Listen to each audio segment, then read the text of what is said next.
Hi everyone, my name is Ramya Krishnamurthy and I have got Ajay Kumar and Ashish Nekra with me.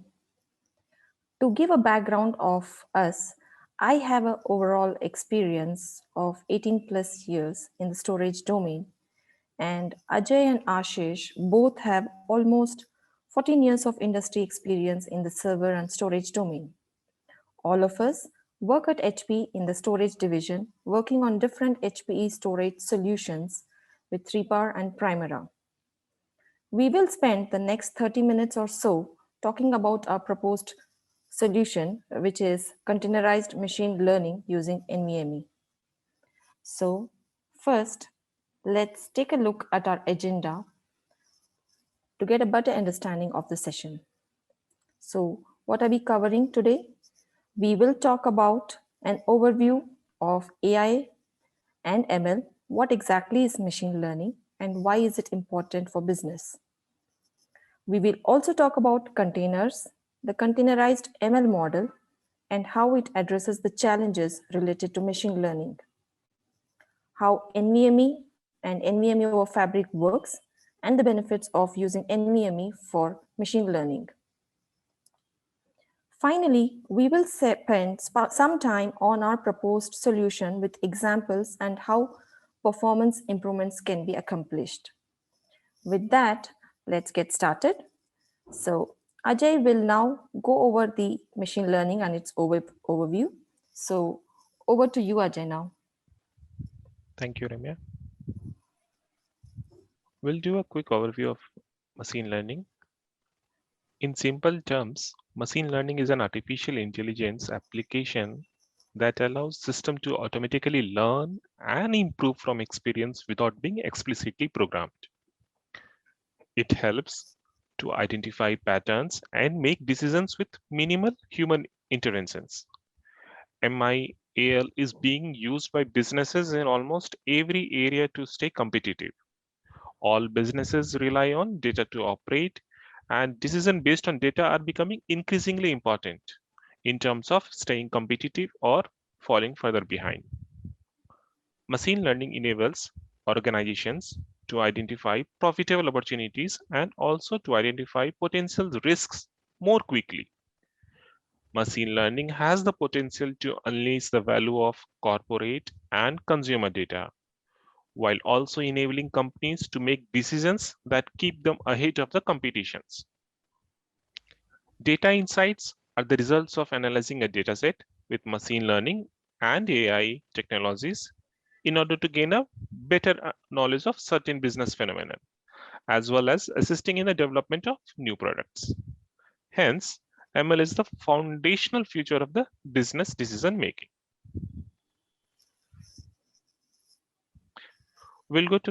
Let's talk more about the machine learning algorithm in this slide.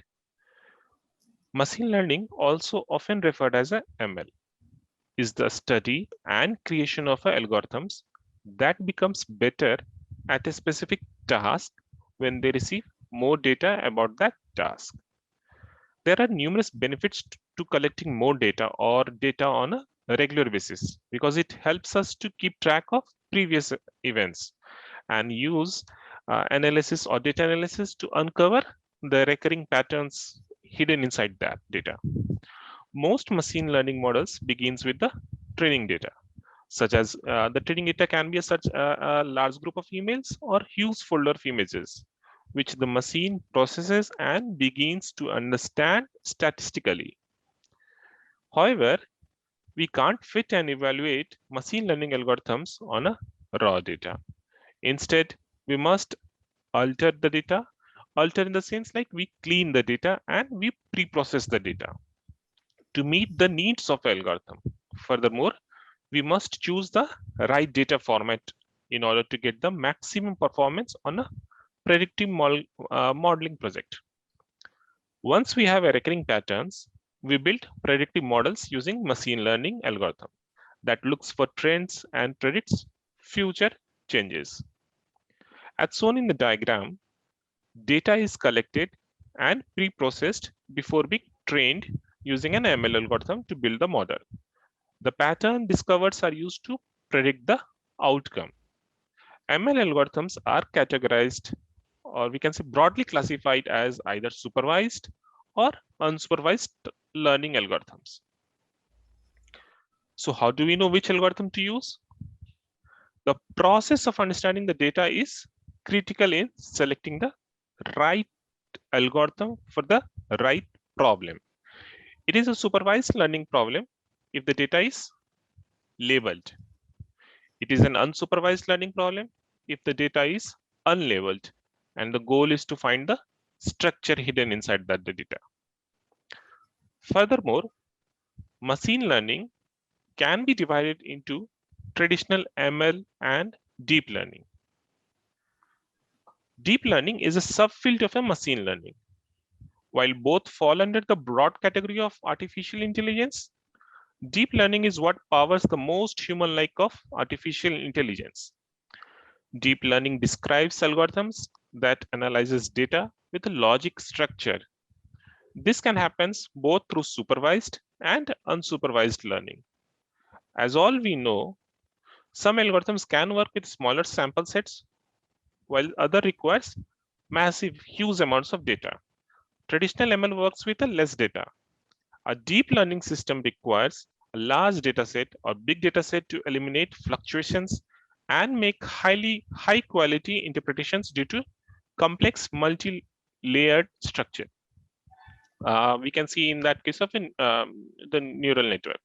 As a result, with DAI, deep learning, we get a better performance with more data. Hence, categorizing the problem and understanding the data is critical in determining the algorithms to implement in a reasonable amount of time. Here, we will discuss briefly why machine learning is critical.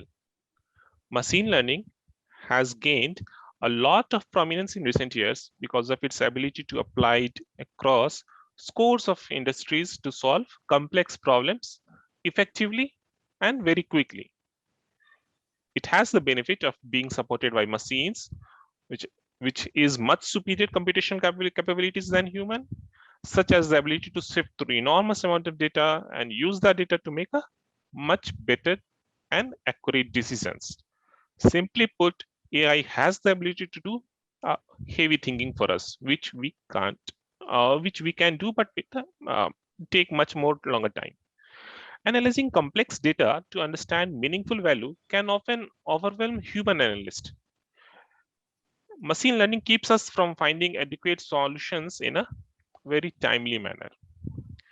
ML helps businesses to take decisions in a time efficient and well-structured manner.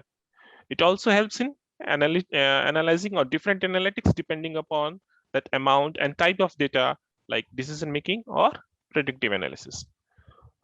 So now Ashish will take over and talk about the containers and the containerized machine learning. Thank you. Thanks, Ajay. In this slide, we will look into the container and discover what benefits they provide. Containers share the same OS kernel, eliminating the need for the separate OS for each application, and is much smaller in size, often only a few megabytes, resulting in increased server efficiency. Virtual machines, on the other hand, demands a separate OS installation. This frequently means that a container may start in a matter of seconds versus the GBs and minutes required for a typical VM to start up. Containers are a lightweight and standard unit of software that packages up code together with all of its dependency so that the application may operate quickly and consistently in many computing environments, making it portable. As these container images are immutable, containers are stateless and predictable and provide several advantages that traditional systems may not offer. Example, version control and cleaner upgrades. These are the few of the reasons why containers make it easier to deploy, patch, and scale applications quickly. Next slide.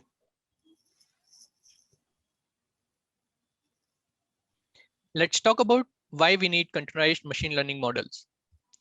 Machine learning software is part of a larger ecosystem that includes numerous projects and contributors. As a result, dealing with issues like consistency, portability, and dependency management is difficult. And this is where container technologies come in. To add more details, machine learning models can use up a lot of resources. Thus, they need a lot of processing power to predict, validate, and adjust themselves several times. Training large ML models repeatedly on a standalone system adds complexity and might cause the machine to slow down or become unstable, since it consumes local resources for an extended period of time. However, implementing the same machine learning model on containers improves consistency, portability, and dependency management, allowing us to optimize resource allocation in a clustered environment utilizing various container orchestration tools. Since ML is an iterative process that involves a lot of trial and error, including the testing and use of new algorithms as well as validation. Managing this can be greatly aided by containerizing the ML model. Containers have a small footprint than virtual machine and require shorter startup time because they run as a process. With containers, both collaboration and scaling on a cluster becomes much easier. When it comes to machine learning framework, we have a lot of options and excellent community support for each of them, such as TensorFlow and Scikit. The diagram here gives us an understanding on how containerized ML models work. ML models are packaged as a Docker image with all of their dependencies, and containers can be launched from any supported container orchestration engine, such as Kubernetes. It's also simple to share your container. You can distribute it as a container image or a Docker file. So here container image is used to deploy containers and immediately execute training models. Dockerfile is another simple option of distribution. It specifies which dependencies must be downloaded, built, and compiled in order to create a container image. Regardless of above option, we get the same container environment with no framework version or dependency surprises. With that, I would like to hand over Ramya to cover ML modeling with NVMe storage. Thank you, Ashish. Now, let's talk about NVMe-based storage solution for machine learning. So, what exactly is NVMe? So, when we talk about NVMe, we usually talk about solid-state drives. In fact, NVMe was designed with SSDs in mind. NVMe, or Non-Volatile Memory Express, is a PCI-based host controller interface. NVMe protocol uses parallel, low latency data pathways to the underlying media and communicates directly with the system CPU, eliminating the latency bottlenecks. In fact, NVMe SSDs can be around 2 to 7x faster than the usual SATA SSDs. Now let's take a deeper dive into the NVMe architecture and see how it achieves this high performance and low latency. Few of the features of NVMe are it uses low CPU cycles. It supports multiple IO queues. It can support up to 64K IO queues and each queue supporting up to 64K commands per queue. This leads the best performance and latency optimized storage option available today. It provides better performance up to 1000x in comparison to SAS and SATA. It can work with majority of the operating system. NVMe is a non-uniform memory access, as we say, NUMA optimized protocol. This enables multiple CPU cores to share the queue ownership and the priority, as well as the arbitration mechanism and the command atomicity. As a result, NVMe SSDs can process the commands in parallel to provide significantly higher IOPS and lower data latencies. With the exponential growth of data and the demands of new applications, even a high-performance SSDs connected to the legacy storage protocol may experience low performance and high latency and poor service quality. NVMe's unique feature helped to avoid these bottlenecks and scale to meet new data demands. Now, coming over to NVMe fabrics. When we talk about NVMe, the NVMe protocol is not limited to simply connecting to a flash drive. The next logical step in NVMe is to extend that protocol across various network fabric. NVMe over Fabric is an architecture to access NVMe storage over the fabric. The ability of Fiber Channel to coexist with the legacy SCSI protocol is one of the reasons for NVMe over Fabric deployment. Fiber Channel can support both NVMe and SCSI protocol at the same time, allowing organizations to gradually transition to NVMe. A few of the key features of NVMe over Fabrics are: it enables faster access between host and storage systems. It takes less processing time than FCP. It is lighter than SCSI and has a linear drive stack that allows it to run faster while consuming fewer resources. It is a multi-queue model and has a built-in multipathing capabilities that help to improve fault tolerance. Now let's see how exactly it works. As you can see in this diagram, the machine that connects to an NVMe target is known as the NVMe host, and the machine that shares its NVMe block devices is referred to as NVMe target, which is the storage controller here. The NVMe namespace is a pool of non-volatile memory that can be partitioned into logical blocks, and the controller uses a unique identifier for these namespaces called as namespace ID or NSID to provide access to these namespaces. The NVMe host connects to the FC name server to find the FC NVMe ports, which then connect to the NVMe discovery controller, which identifies the available NVMe subsystems like storage controller. The host then establishes a connection to the NVMe subsystem and initiates data transfer. We must ensure that we create at least one NVMe space and a subsystem. After that, each NVMe space can be mapped to an NVMe subsystem to allow the data access from your host. Now moving on to advantages of using NVMe for machine learning.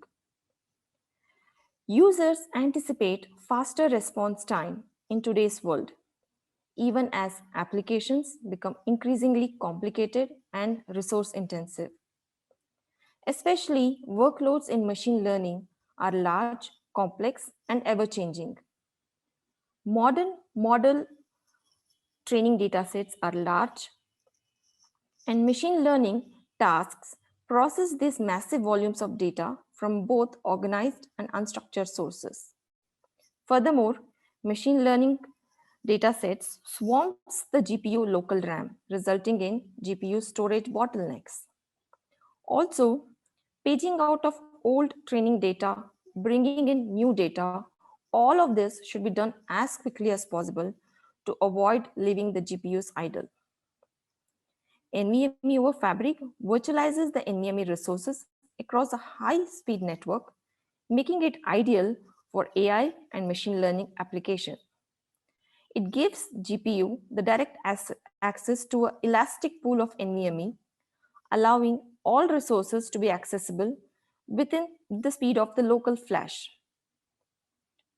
The NVMe protocol supports I/O multipathing, which is especially useful for redundancy and load balancing.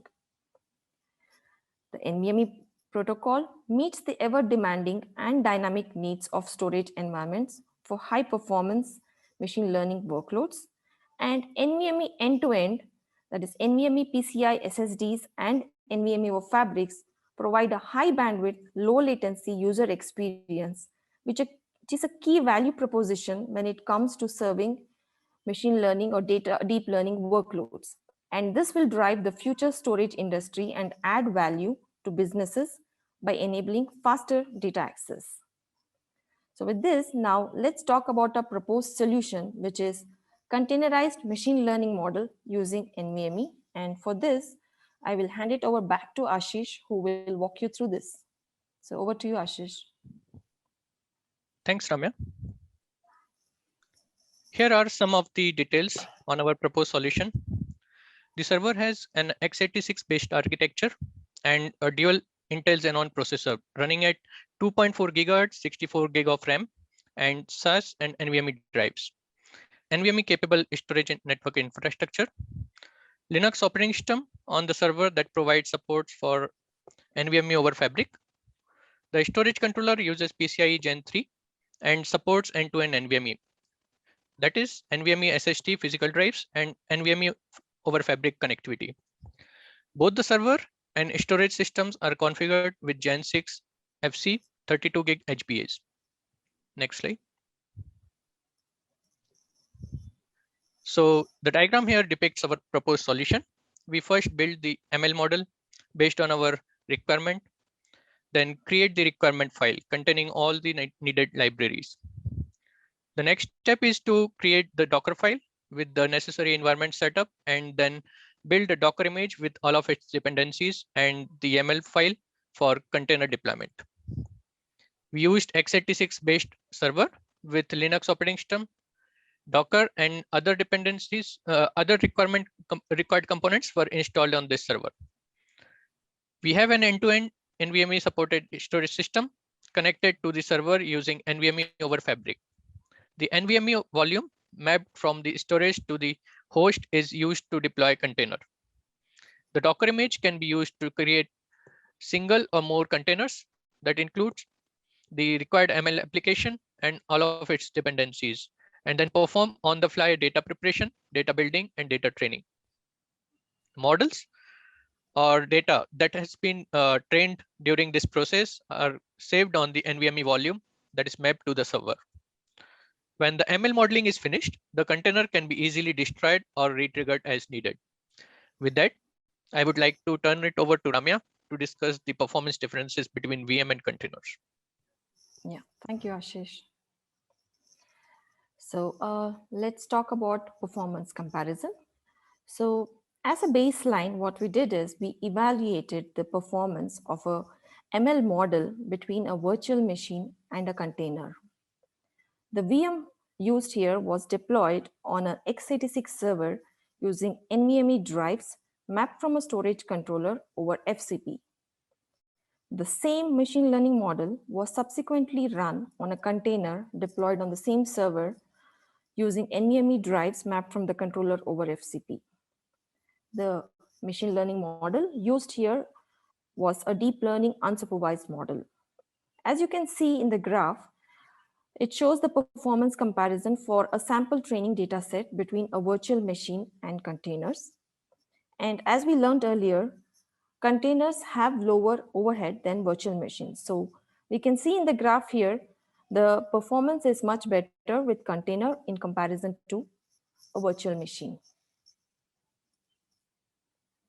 Now moving ahead to our proposed solution, we continued our performance evaluation, and this time we did a performance comparison between a virtual machine and container using an end-to-end NVMe. So we ran the virtual machine and the container on the same x86 server, but using end-to-end NVMe this time. That is, NVMe drives were mapped from the storage using NVMe over Fabric connectivity. As you can see in the chart, the performance evaluations were conducted for a variety of training data set sizes, and the times were captured for running against those data sets. What we discovered is the container's performance advantage grew as the data set size grew. Like, as you see here, the performance benefit of a container over a virtual machine is better when the data set size is more, that is in this case 2.6 GB in comparison to the subsequent 1.8 gig or 887 MB. This is just a sample data set that we did used for our analysis. But in real-time scenarios where there would be huge number of data involved, we can see better performance while using containers with end-to-end NVMe.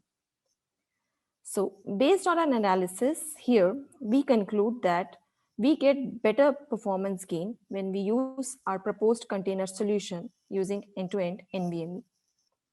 With this, we come to the end of our session. Hope you all enjoyed this.